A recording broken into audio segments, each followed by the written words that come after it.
नमस्कार दोस्तों, study with Rajesh Maurya के यूट्यूब चैनल पे आपका स्वागत है। आज हमारा जो लेक्चर रहेगा एनिमल हस्बेंड्री। तो एनिमल हस्बेंड्री में हमने कई लेक्चर बना चुके हैं जिसमें हमने आप सबको गाय और भैंस के बारे में पूरा अच्छी तरीके से डिटेल से बता दिए। आज हम स्टार्ट करते हैं गोट यानी बकरी। क्या स्टार्ट करते हैं? गोट यानी बकरी स्टार्ट करते हैं। तो उसके बारे में आज हम आप सबको पढ़ाते हैं अच्छी तरीके से। तो चलिए बकरी स्टार्ट करते हैं। तो सबसे पहले हम देखते हैं गोट यानी बकरी। इंग्लिश में गोट, हिंदी में क्या बोला जाता? बकरी। क्या बोला जाता? बकरी। अब आ जाता है सबसे पहले इसका जूलॉजिकल नेम। क्या हो जाएगा? बकरी का जूलॉजिकल नेम या जंतु वैज्ञानिक नाम।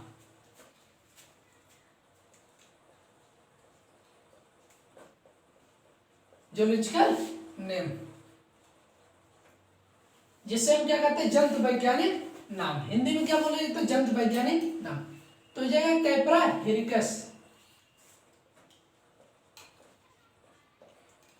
कैपरा हिरकस,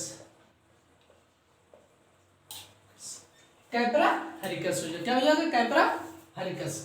तो बकरी के जूलॉजिकल नेम में जंतु वैज्ञानिक कैपरा हिरकस हो जाएगा। उसके बाद आता फैमिली या कुल। फैमिली जिसे या इसे बोला जाता है कुल, या इसे क्या बोला जाता है? परिवार। क्या बोला जाता है? परिवार। इसे फैमिली भी कह सकते हैं, कुल भी कह सकते हैं, या परिवार, तीनों भी कहा जा सकता है। तो फैमिली या कुल या परिवार क्या हो जाएगा? बोविडी। बोविडी। तो ये ध्यान रखना कि फैमिली या कुल या परिवार क्या होता है। बकरी के जो लिखते कैपरा हिरकस फैमिली या कुल या किस परिवार का सदस्य है या किस कुल का सदस्य है, तो क्या हो जाएगा? बोविडी हो जाएगा। अब इसमें हम देखते हैं क्रोमोसोम नंबर। क्या? गुणसूत्र संख्या या क्रोमोसोम नंबर।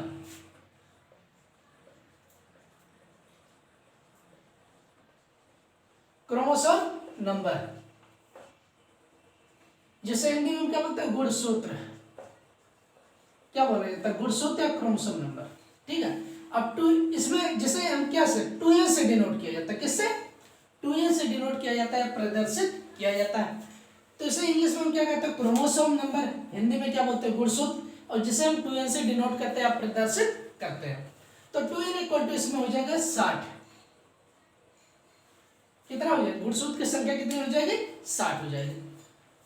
तो बकरी के जो कैपरा हिरकस फैमिली या किस कुल या किस परिवार की बोविडी हो जाएगा। क्रोमोसोम नंबर या गुणसूत्र संख्या कितनी हो जाएगी? 60 हो जाएगी। अब ये तो बकरियों को कहा जाता है, यानी बकरियों को क्या कहा जाता है या किस नाम से जाना जाता है? बकरियों को कहा जाता है। अब क्या कहा जाता है ये भी हम देख लेते हैं, बकरियों को क्या कहा जाता है।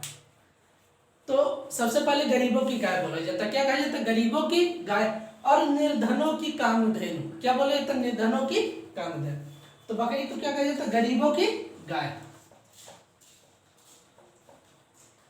गरीबों की गाय कहा जाता है, या इसे क्या बोला जाता है? निर्धनों की कामधेनु। निर्धनों की कामधेनु। तो ये ध्यान रखना, बकरी को क्या कहा जाता है? गरीबों की गाय कहा जाता है या निर्धनों की कामधेनु कहा जाता है। तो इसको आप अच्छे से नोट करिए। बकरी की जितनी भी ब्रीड्स होती हैं और भेड़, सबके बारे में आप सबको अच्छे से बताएंगे। तो इतना हो गया।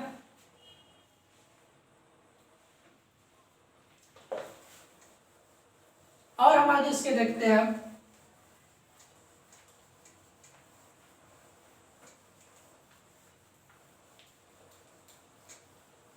अब आ जाता कि भारत में कुल दुग्ध उत्पादन में, भारत के कुल दुग्ध उत्पादन में बकरियों के कितना प्रतिशत योगदान है। यानी भारत में जो कुल दुग्ध का उत्पादन होता है उसमें बकरियों के कितना प्रतिशत योगदान होता है। भारत के कुल दुग्ध उत्पादन, भारत के कुल दुग्ध उत्पादन में बकरियों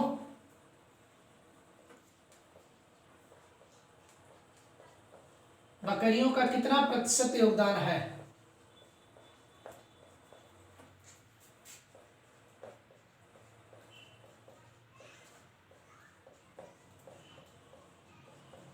योगदान है, तो ये ध्यान रखना। यानी भारत के कुल दूध उत्पादन में बकरियों का कितना प्रतिशत योगदान, यानी भारत में जितना भी कुल दूध का उपज होता है, उत्पादन होता है, उसमें बकरी कितना परसेंट अपना, उनका कितना परसेंट दूध।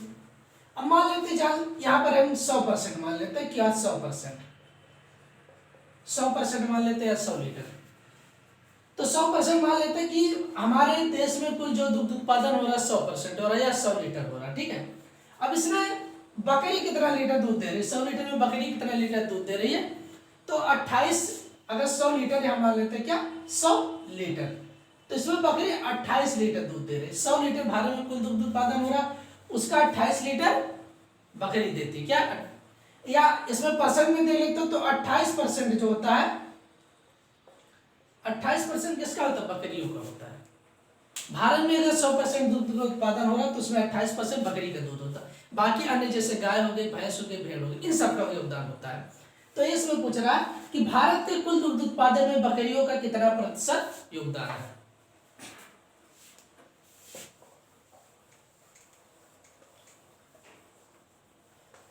तो बकरियों का कितना प्रतिशत योगदान, 28%, 28, कितना हो जाएगा 28%, कितना हो जाएगा 28% हो जाएगा। अब अगला क्वेश्चन आ जाता है कि भारत में जो दूध देने वाली बकरियां होती हैं, औसत दूध उत्पादन प्रतिदिन कितना होता है। भारत में दूध देने वाली बकरियों का औसत दूध उत्पादन प्रतिदिन कितना होता है, या दुधारू बकरियों का औसत रूप से प्रतिदिन दूध उत्पादन कितना होता है।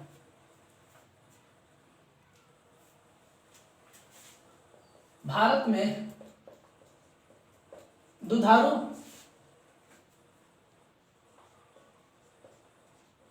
बकरियों का, भारत में दुधारू बकरियों का औसत दुग्ध उत्पादन, औसत दुग्ध उत्पादन प्रतिदिन कितना होता है।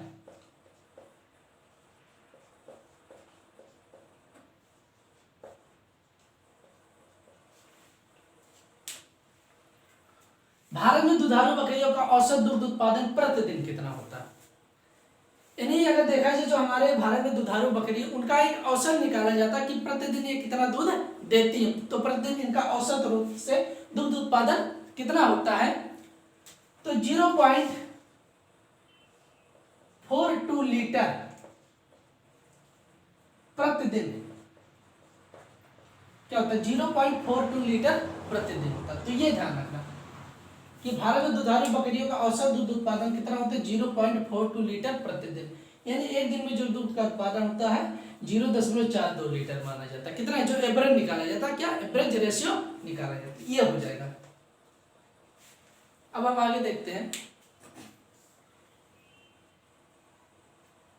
भारत में प्रतिवर्ष बकरियों से लगभग कितना कुंटल ऊन या बाल प्राप्त होते हैं। भारत में प्रतिवर्ष बकरियों से लगभग कितना कुंटल बाल प्राप्त होते हैं। भारत में प्रतिवर्ष बकरियों से, भारत में प्रतिवर्ष बकरियों से कितना कुंटल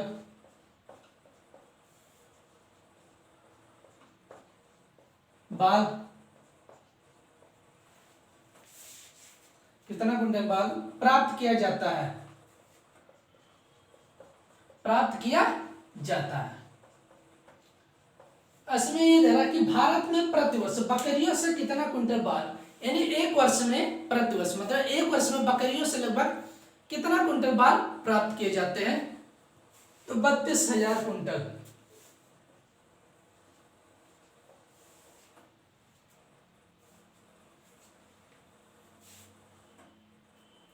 कितना हो जाएगा 32,000 कुंटल।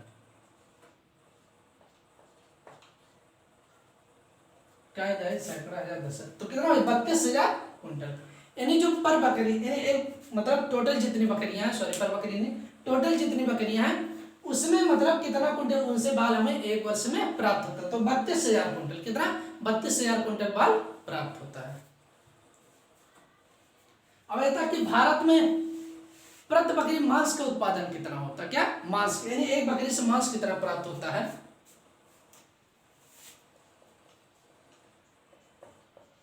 भारत में प्रति बकरी मांस का उत्पादन कितना होता है। भारत में प्रति बकरी मांस का उत्पादन कितना होता है।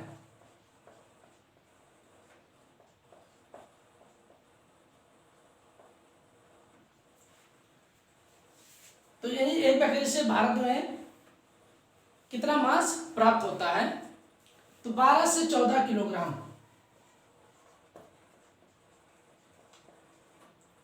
कितना होता है, 12 से 14 किलोग्राम।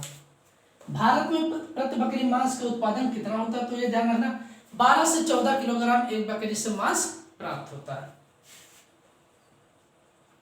अब हम आगे देखते हैं, भारत में प्रति भेड़ मांस का उत्पादन कितना होता है, यानी एक भेड़ से कितना मांस प्राप्त होता है। भारत में प्रति भेड़ मांस का उत्पादन कितना होता है।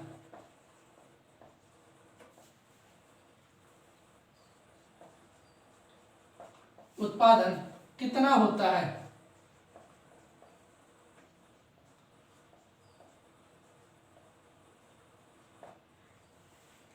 भारत में प्रति भेड़ मांस का उत्पादन कितना होता है, यानी एक भेड़ से मांस हमें कितना प्राप्त होता है प्रति भेड़, तो प्रति भेड़ कितना हो जाएगा 13 किलोग्राम।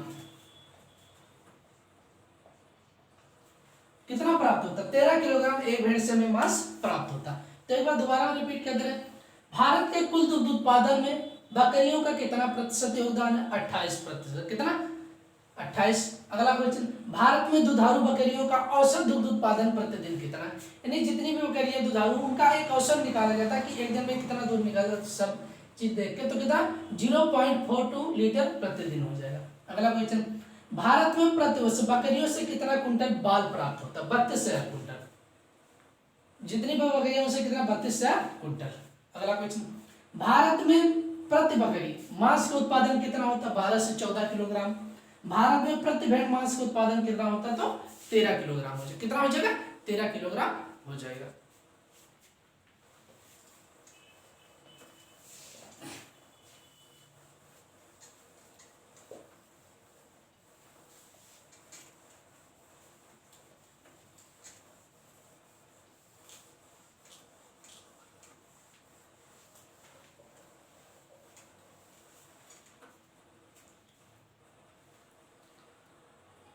अब अगला आ जाता है सिलेक्शन ऑफ गोट्स, बकरियों के चुनाव में कैसा करना चाहिए। सिलेक्शन कैसे करना चाहिए, मतलब कैसे चुनाव करें। सिलेक्शन ऑफ गोट्स,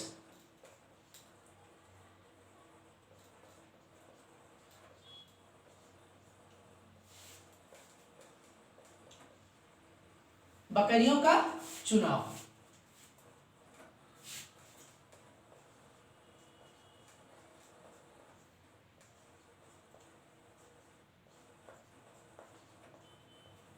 क्या सिलेक्शन ऑफ गोट्स यानी बकरियों का चुनाव। अब बकरियों का चुनाव हम कैसे करते हैं, यह भी महत्वपूर्ण आ जाता है। सिलेक्शन ऑफ गोट्स या बकरियों का चुनाव। अब बकरी के चुनाव मतलब हमें अगर पालना है, बकरी क्या पालना है, तो हमें उनका चुनाव करना चाहिए। कैसी बकरियों की हम खरीदारी करें जो मतलब अच्छे तरीके से, जो आगे चल के अच्छा हमें बाल या मांस या दुग्ध का उत्पादन हमें कर सके। तो हमें बकरियों के चुनाव करते समय कुछ बातों का हमें जरूर ध्यान रखना है। तो कौन कौन सी बातें ध्यान रखना है, चलिए देखते हैं। 40 से 50 किलोग्राम दूध, 40 से 50 किलोग्राम भार वाली दुधारू बकरी अच्छी मानी जाती है। 40 से 50 किलोग्राम भार वाली दुधारू बकरी 40 से 50 किलोग्राम भार वाली दुधारू बकरी अच्छी मानी जाती है।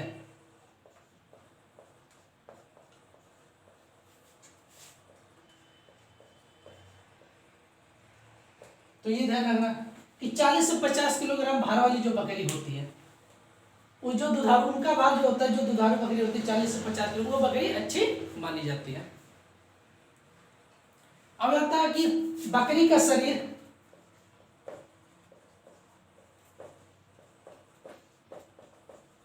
क्या हो जाएगा, बकरी का शरीर लंबा भरा हुआ और नुकीला होना चाहिए। क्रमशः कैसा होगा, बकरी का शरीर क्रमशः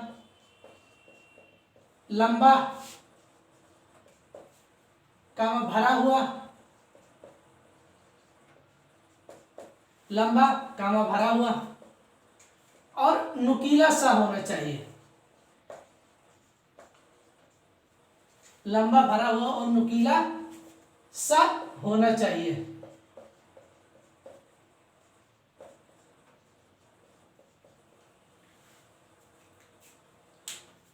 तो बकरी का शरीर क्रमशः लंबा भरा हुआ और नुकीला सा होना चाहिए। कैसा होना चाहिए, नुकीला सा होना चाहिए। और हम आगे देखते हैं, दुधारू बकरी की खाल मुलायम तथा ढीली होनी चाहिए। कैसे होनी चाहिए, मुलायम तथा ढीली।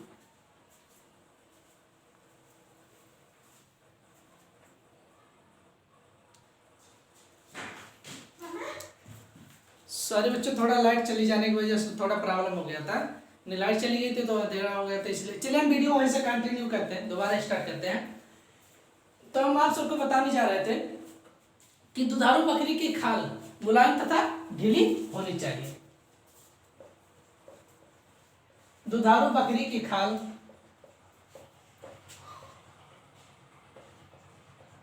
मुलायम तथा ढीली होनी चाहिए।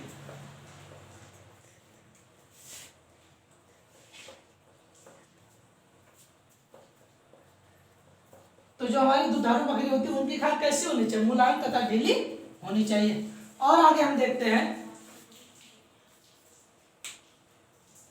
कि बकरियों के थन मध्यम आकार के, कैसे, मध्यम आकार के 8 से 10 सेंटीमीटर लंबे होने चाहिए। कैसे होने चाहिए, मध्यम आकार के 8 से 10 सेंटीमीटर लंबे होने चाहिए। दुधारू बकरियों के थन मध्यम आकार के,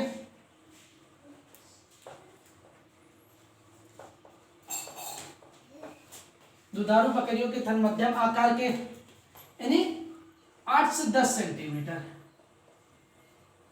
मध्यम आकार के 8 से 10 सेंटीमीटर लंबे होने चाहिए।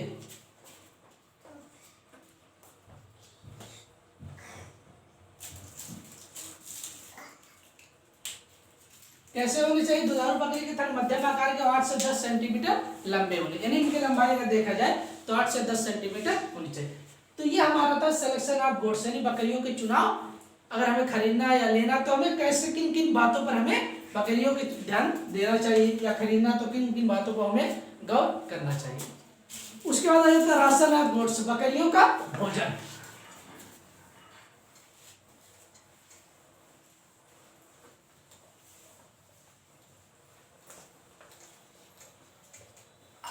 क्या हो जाए, राशन ऑफ गोट्स।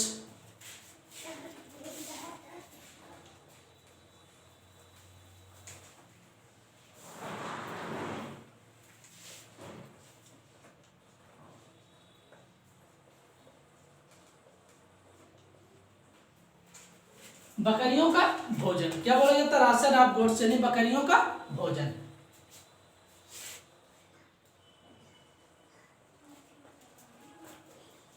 बकरियों का भोजन,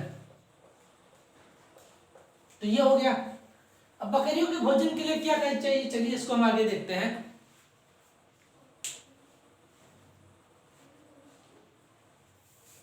बकरी एक ऐसा पशु जो खराब से खराब, क्या होता है, खराब से खराब राशन का ये जीवन निर्वाह कर सकता है। कैसा, यानी जितने भी या खराब भी हो सकते हैं, ज्यादा खराब रहते तो उस पर भी बकरी अपना जीवन निर्वाह कर सकती है।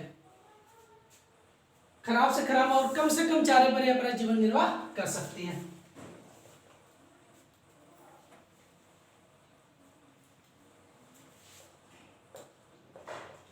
बकरी एक ऐसा पशु है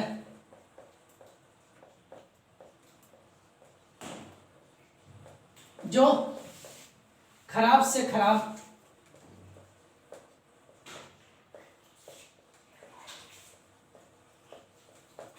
जो खराब से खराब और कम से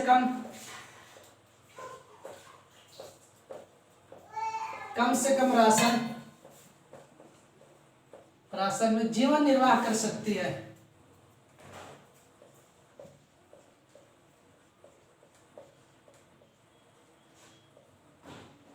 कर सकती है। तो ये ध्यान रखना, यानी बकरी एक ऐसा पशु जो खराब से खराब और कम से कम राशन में अपना जीवन निर्वाह कर सकती है। खराब ही रहेगा और कम रहेगा तब भी अपना जीवन निर्वाह कर सकती है। बकरी हरी घास, कटीली झाड़ियां और पेड़ पौधे खाकर भी अपना जीवन निर्वाह कर सकती है। बकरी हमारा मतलब क्या, घास हो जाएगा, हरी घास, कटीली झाड़ियां,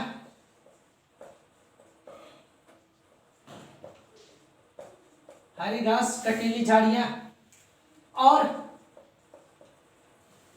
छोटे पेड़ पौधों की पत्तियां,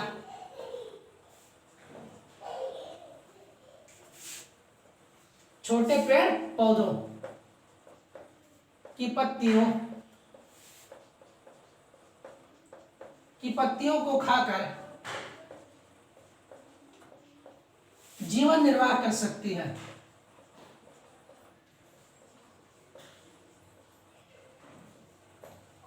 कर सकती है।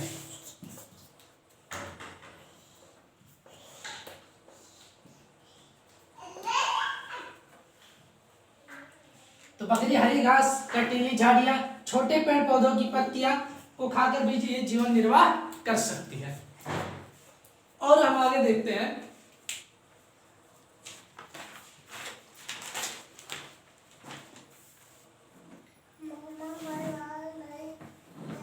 बकरियों के लिए 2 किलोग्राम क्या होता है, हरा चारा पर्याप्त होता है। एक दिन के लिए 2 किलोग्राम हरा चारा पर्याप्त होता है।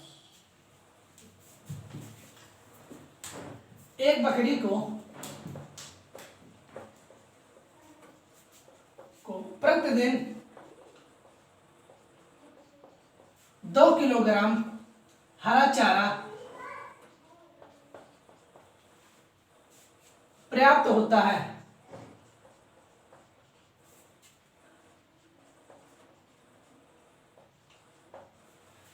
यानी एक बकरी को प्रतिदिन 2 किलोग्राम हरा चारा पर्याप्त होता है। अगर बकरी जो अगर उसको हम दिन में 2 किलोग्राम हरा चारा दे देते हैं तो इसके जीवन निर्वाह के लिए अच्छा रहता है या पर्याप्त माना जाता है। अब बकरी को जो दुग्ध उत्पादन होता है दाने की मात्रा पर निर्भर करता है। क्या होता है, दाने की मात्रा पर निर्भर करता है। बकरियों का दुग्ध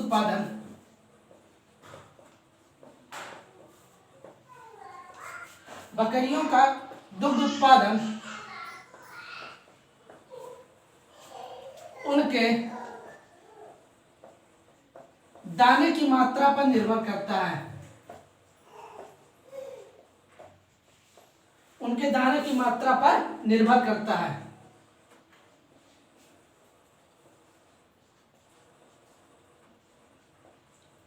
तो ये ध्यान रखना कि बकरियों का दूध उत्पादन जो होता है उनके दाने की मात्रा पर निर्भर, जितना उन्हें हम दाना देंगे, जितना ज्यादा से ज्यादा अगर दाना खिलाएंगे उतना ही उनका दूध उत्पादन बढ़ेगा। यानी प्रति बकरी को 300 ग्राम हमें दाना देना चाहिए। प्रति बकरी को कम से कम 300 ग्राम इन्हें दाना देना चाहिए।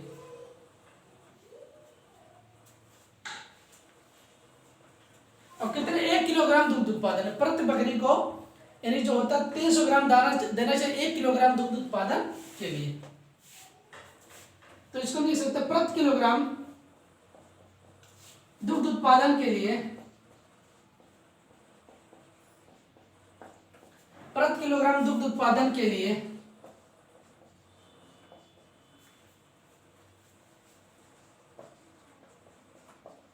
बकरियों को 300 ग्राम दाना देना चाहिए। 300 ग्राम दाना देना चाहिए। तो ये ध्यान रखना, प्रति किलोग्राम दुग्ध उत्पादन के लिए, यानी 1 किलोग्राम दुग्ध उत्पादन के लिए बकरियों को हमें कितना 300 ग्राम दाना देना चाहिए। कितना? 300 ग्राम दाना देना चाहिए। तो ये आज का जो हमारा लेक्चर था आप सबको कैसा लगा, इसको हम आप सबको पूरा अच्छे से डिटेल में बताएंगे। समझ लीजिए, अगर आप बोर्ड पेपर की तैयारी करें, कोई भी पेपर दे रहे, तो आपका ऑब्जेक्टिव या डिस्क्रिप्टिव क्वेश्चन कहीं भी एक भी क्वेश्चन छूटने नहीं पाएगा। तो हमारे इस वीडियो को आप लाइक शेयर और सब्सक्राइब जरूर करिए और ये जरूर बताइए कि आप सबको लेक्चर कैसा लगा। तो आज के लिए हम इतना ही रखते हैं, धन्यवाद।